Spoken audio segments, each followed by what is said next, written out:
Let's talk about a cybersecurity methodology here.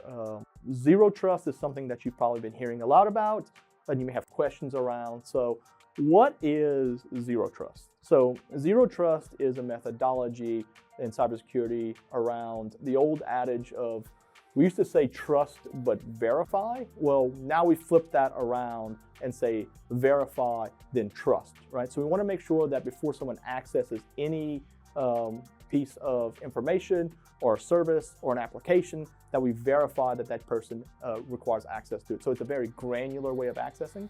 You don't give someone more access than they need. You give them just enough permissions to get their job done. So we follow things like least privileged access, and we do things like allow listing with applications that certain applications can't call on other applications when they shouldn't be, right? There's no reason why Edge or Internet Explorer or Chrome should be calling a PowerShell prompt in Windows. So we make sure that we do things like block that access by implementing a no trust policy first, and then giving just the access that application or user needs to get their job done.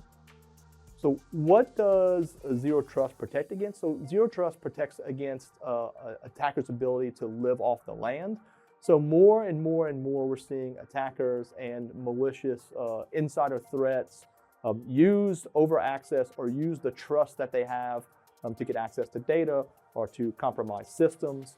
So what zero trust does is give just the minimum amount of permissions someone needs. So in case there is an incident, you know exactly what that person or that account or that service or that application had access to, and that they just had just enough access to get what they needed to be done.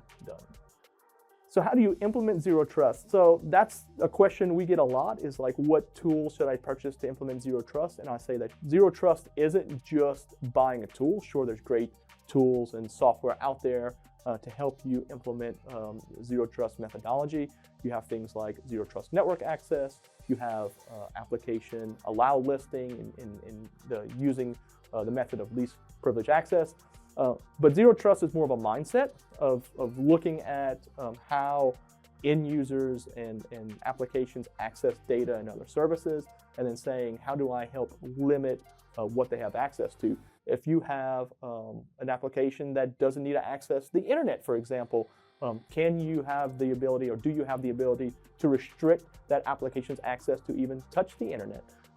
So it starts with policies and procedures, and it starts with understanding business use cases and understanding how users or applications access data or services, and then saying, how do we make sure that we give them just enough permission and just enough access to get their job done without ensuring that in the event of an incident, they or an attacker can touch more things than they should.